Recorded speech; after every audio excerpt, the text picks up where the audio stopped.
Hi there. Brutalist architecture is either loved or hated, but these structures make impressive subjects for photographers.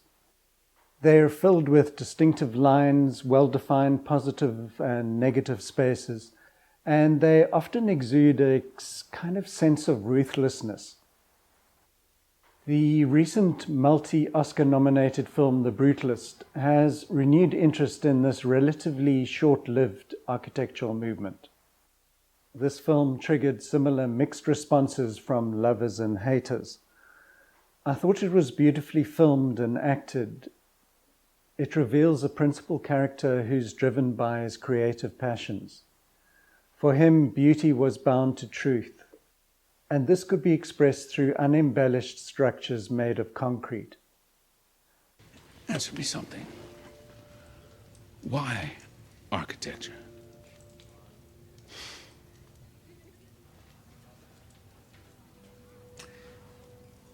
Is there a better description of a cube than that of its construction? Unfortunately, the second half of this long film was a bit of a misery fest, filled with rampant egos and grim scenarios. The term brutalism comes from the French word for untreated or exposed concrete, béton brut.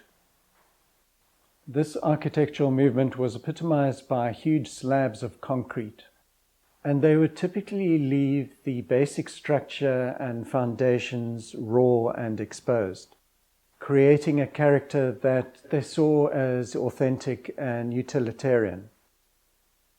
Brutalism was influenced by the ideas of socialism and Marxism. Their structures became symbols of the revolution against the excesses of capitalism. These pictures that I'm showing you now were made by Ian Campo, a Guatemalan photographer based in the USA. He specializes in shooting brutalist architecture. After discovering the movement, he traveled to the UK to document the famous or now infamous buildings that remain from that era. Following the construction of London's Royal National Theatre, the then Prince Charles said, "It's a clever way of building a nuclear power station in the middle of London without anyone objecting."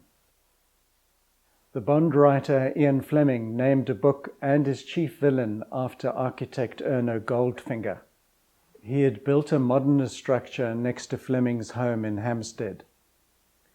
Fleming hated the style of the architecture and was angry at the destruction of the Victorian terraces. Goldfinger went on to build Trellick Tower, which became known as the Tower of Terror. In the UK, brutalism appeared in the 1950s and lasted until the 1970s. During this post-war era, there were material shortages accompanied by rapid population growth. The brutalist architects were concerned with providing housing for the working class and designing buildings that would diminish class divides. Architects Allison and Peter Smithson were deeply influenced by socialist ideals and wanted to build an egalitarian society. For them, architecture was the vehicle to achieve their imagined utopia. Most people saw their Robin Hood Gardens project as an architectural failure and a concrete monstrosity. But some people defended it, saying it was a unique experiment in social housing design. Its demolition started in 2017 and ended this year. Another architect from that period, Neve Brown, who designed Rawley Way Estate in Camden, blames 1980s capitalism for the demise of the brutalist dream. Many believe that it was the ideology and egos of these architects that were the main driving forces behind these imposing structures, and that concrete jungles leave people feeling isolated and disconnected from nature. When I look at these structures, I'm drawn to their graphic elements and rawness. It evokes a similar feeling to watching a dystopian, futuristic movie. I'm fascinated by the severity, but at the same time pleased that it's a fantasy and that I can step out into the garden. The movement has recently gained renewed interest. GQ magazine suggested that the attraction could stem from the sense of permanence that these structures provide within a changing world, while others believe that countries like the UK are taking another shot at the utopian dream. Yugoslavia, after the Second World War, embraced brutalist architecture as a visual representation of its socialist ideals. The leader, Tito, hoped to create a country with a unique identity, blending Western democracy with communism. As a display of triumph, there was extensive development. Residential blocks, hotels, and civic centers made of concrete shot up across the country. Huge memorials were erected commemorating the struggle against fascism. To me, these monuments seem to embody the spirit of fascism. Perhaps it's true that the extremes of left and right-wing ideology eventually meet and become indistinguishable. In the Soviet Union, concrete became a symbol for the supremacy of communism. In 1956, Khrushchev set a 7-year target to catch up and overtake the USA. He pushed through a decree that all future construction would follow a standard design, a single type of building for the whole country, all erected using precast concrete. Danila Chekchenko's project, Restricted Areas, explores the utopian dream within humans. He traveled to places that at some point in the past held great importance, but now were deserted. These locations lost their significance as the ideology that shaped them faded away. The perfect technocratic future devised for the Soviet Union and the Eastern Bloc never materialized, and he traveled to these sites to witness what has remained. For his project called Drowned, he sourced photographs of late socialist modernist architecture. He printed the photographs, cut out the architectural fragments, and then mounted them in the shallows of the Aral Sea. The pictures not only symbolize the collapse of socialist ideologies, but also draw attention to the ecological devastation of the Aral Sea region. A number of photographers around the world have engaged with brutalist and modernist architecture. Laurent Cronentel documented the lives of senior citizens living in large housing projects around Paris. These buildings were, for the most part, erected between the 1950s and 1980s to address the housing crisis. Cronentel records these concrete monuments to modernist utopias. To me, the old people seem exposed and vulnerable within these decaying concrete castles. I'll move on now to photographs produced by David Goldblatt. He photographed the structures within South Africa that reveal the country's history and the values held by the people that built them.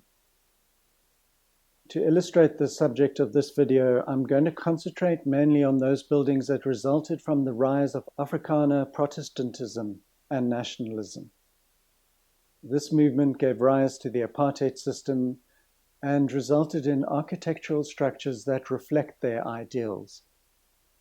Goldblatt was particularly drawn to the architecture of the Dutch Reformed churches. They were often austere and, in the early days of the regime, reflect the perceived potency of the apartheid system. Later, they reveal the defensive stance that was adopted as it became apparent that their philosophy was flawed and their days were numbered. Places of worship, sacred places, are to me very significant in revealing social mores, ethos, and values. And in South Africa, this was perhaps more so than in other societies or many other societies. The folk, the Afrikaner people, were under attack. The forces of liberation were coming down Africa. The African National Congress and the Southwest African People's Organization, these forces of liberation were coming down Africa, and they were assisted by the communist countries of the time, particularly by Cuba and by Russia. There was a tendency to close down, to close in. So the churches of the Afrikaner Protestant faith became more and more like the lager, the circle of wagons with which the Afrikaners defended themselves when they penetrated the interior and fought against such tribes as the Zulus. Not all of these structures are strictly brutalist, but they demonstrate the desire to express ideas and values through pared-down architecture. One would have hoped that post-apartheid, the values and architecture would have softened. Here is what is left of Freedom Square. Built on it is this vast structure in commemoration of that meeting of those people on Freedom Square in 1955. It cost something like 160 million rand to build, and it has been a total failure. A hotel was built at the end of it here, which has mostly been empty as far as I know. There are galleries, there is a huge auditorium. The street hardly used, if ever.